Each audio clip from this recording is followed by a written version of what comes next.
আসসালামু আলাইকুম। সুস্থতা ভাই বড় একটা নিয়ামত আল্লাহর।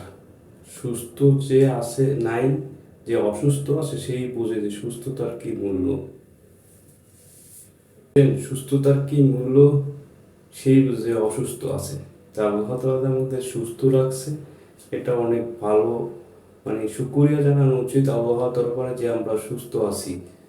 সুস্থতা না থাকলে কিন্তু ভাই কোনো কিছুই ভালো লাগে না। আজকে আমার শরীর অসুস্থ, মানে এত খারাপ লাগছিল সকালবেলা খেলার পরে, মানে নামাজ পড়তে গেছি জুমার নামাজ, তখন মানে এতটা ভয়ানক খারাপ লাগছে, মানে আমি নামাজ পড়তে পারতেছি না, পড়ে যাচ্ছি, এমন খারাপ লাগছে। আমি নামাজ পড়ার অবস্থায় বলতেছি, আল্লাহ হয়তো আমাকে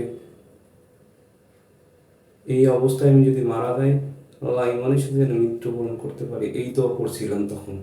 এতটা খারাপ লাগছিল নামাজের টাইমে। আল্লাহ তালা যে সুস্থ রাখে, এটা অবশ্য বড় নিয়ামত। আল্লাহ সবচেয়ে আগে সুস্থতা। সুস্থ না থাকলে আপনি কিছু করতে পারবেন না, আল্লাহর ইবাদতও করতে পারবেন। তাই সুস্থতা এত একটা বড় নিয়ামত, আপনি বোঝাইতে পারবো না। মানুষ যাই করো না কেন ভাই, আগে শরীরের যত্ন বা শরীরকে ঠিক রাখা, নিজের প্রতি ভালোবাসা, নিজেকে যে টেক কেয়ার করা, এটা বড় একটা ইম্পর্টেন্ট বিষয়। এই জন্য আপনাদেরকে বললাম আমার বিষয়, মানে আমি এটা নিজে উপভোগ করলাম যে আল্লাহ তাআলা সুস্থতা বড় নিয়ামত। এটা শুকরিয়া জানার মতো। যদি শুকরিয়া জানাচ্ছি যে আল্লাহ তাআলা সুস্থ রাখছে, আলহামদুলিল্লাহ আলহামদুলিল্লাহ। কিন্তু আপনাদেরকে বলবো, আপনারা যারা সুস্থ আছেন, আল্লাহর কাছে চাইতেছেন না এখনো যে আল্লাহ আল্লাহ সুস্থতার কি মূল্য, এটা বুঝবেন না আপনি। না বুঝলে, অসুস্থ হলে বুঝবেন যে এটার কি এক